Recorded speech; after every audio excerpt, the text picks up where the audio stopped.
The gentleman from Georgia, Mr. Scott, is recognized for 5 minutes. Thank you, Chair Lady.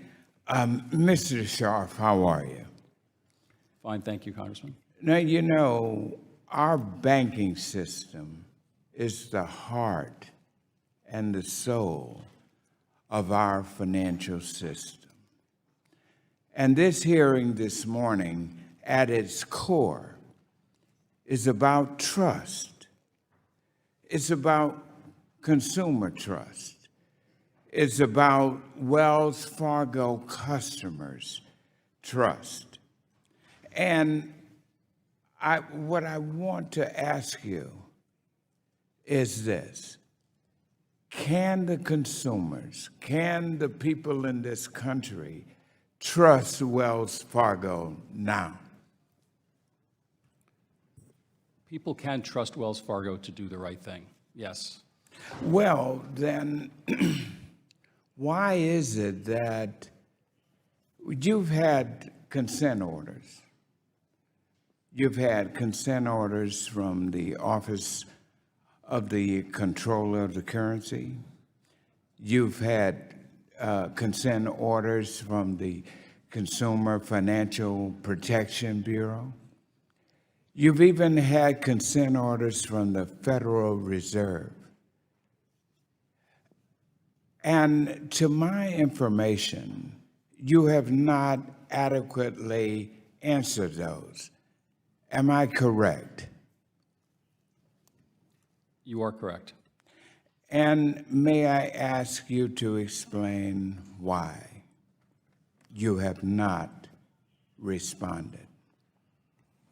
Congressman, I've joined the company 4 months ago. I'm not in a position to explain what was done right and what was done wrong because I wasn't there. What I can tell you are the changes that we're making, which I think are different than existed prior to my arrival. Well, I will tell you that this is important for you to really understand. You have a myriad of customers out there, one of which is me. I'm a customer of your bank and have had great experience with it.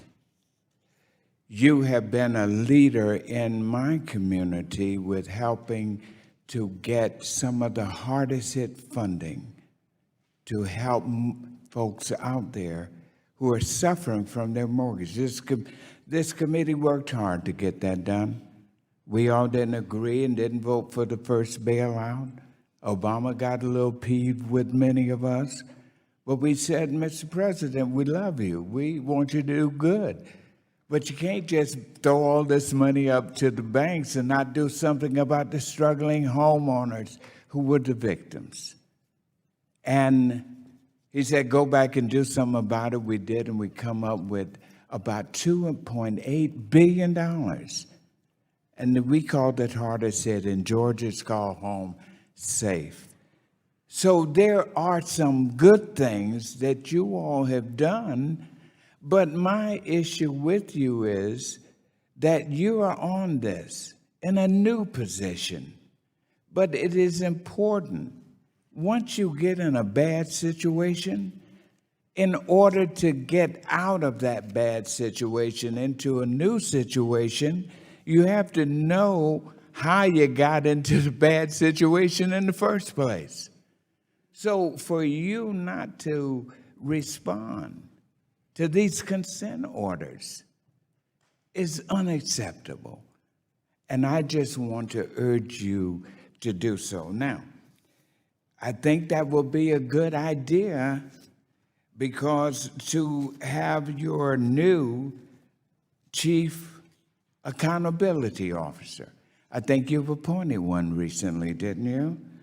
Wells Fargo, according to media reports, created a new role of Chief Accountability Officer for the branch banking business.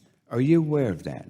I mean, I would think you are, being the Chief Executive Officer. Yes, I am, Congressman. Okay, why is it that you can't assign him to respond to these? See, if you don't respond to these consent orders, that are being asked of you by the regulators, the banking regulators, then that trust factor that I mentioned at the very beginning gets weakened.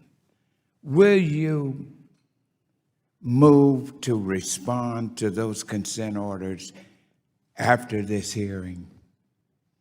Congressman, all of my energy and my management team's energy is decked against responding to them in a way that's acceptable to them, yes. All right, thank you.